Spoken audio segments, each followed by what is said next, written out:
দেখো রথ রথ মানেই তো যে বৃষ্টি হবে।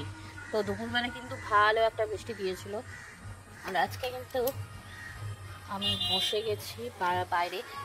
আজকের দিনে বেশিরভাগই যেন ছোটো ছোটো বাচ্চারা, হয়তো আমাদের সময় আমরা করিনি কখনো, মানে সত্যিই হয়নি। বাচ্চারা, ছোটো ছোটো বাচ্চারা খুব সুন্দর রথ সাজিয়ে নিয়ে যায় বা কিছু, এগুলো। আর রথ টানা একটা কত আনন্দের বিষয় ছিল। পাড়া দিয়ে যেত তখনই টানতাম। স্পেশালি নিজেদের কখনো রথ ছিল না, কিন্তু এখনও বাচ্চারা যায়, খুবই ভালো লাগে। একটা আওয়াজ পাচ্ছি, কেউ না কেউ যাবে এখান দিয়ে। তোমাদের সাথে শেয়ার করবো সেটা, দাঁড়াও আসো তারপর। তো আমি কিন্তু আজকে নাইটি আর পরে নিয়ে সকাল থেকে কিন্তু আমি কুর্তি পরে রয়েছি। যত বড় হয়েছে না, মাথায় চাপ বেড়েছে, তত মনে হয় এইসব থেকে না, যত আগে রথ দেখতে যেতে কি আনন্দ পেতাম, মেলায় যাওয়ার জন্য খুব আনন্দ লাগতো।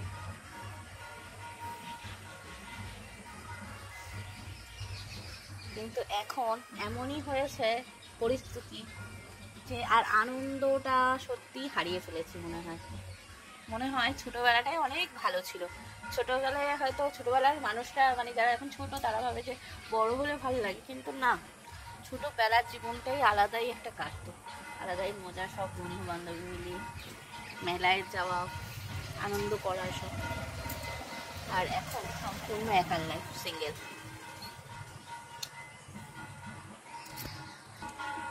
ঘরটা কোথাও গিয়ে একটা আটকাচ্ছে, দেখো ওই যে, ওই দেখো, বুঝতে পারছো কি, ওই দেখো রথটা রয়েছে ওখানে, দেখতে আমি পাচ্ছি, কিন্তু রথটা কেন আসছে না আমি বুঝতে চাচ্ছি না। ফোন থেকে চেষ্টা করছি ভিডিওটা, কাছাকাছি চলে এসছে। আওয়াজটা যখন এতটা আসছে, আসলে রথ টানতে হয় এর জন্য।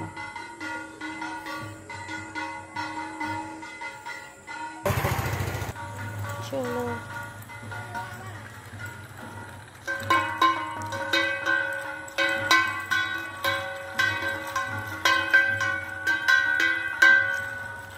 বাবা, ওইদিক থেকে ঘুরে আসলে।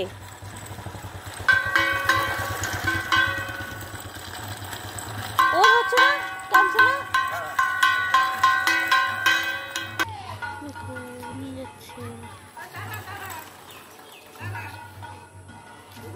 এই ভালো কথাটা।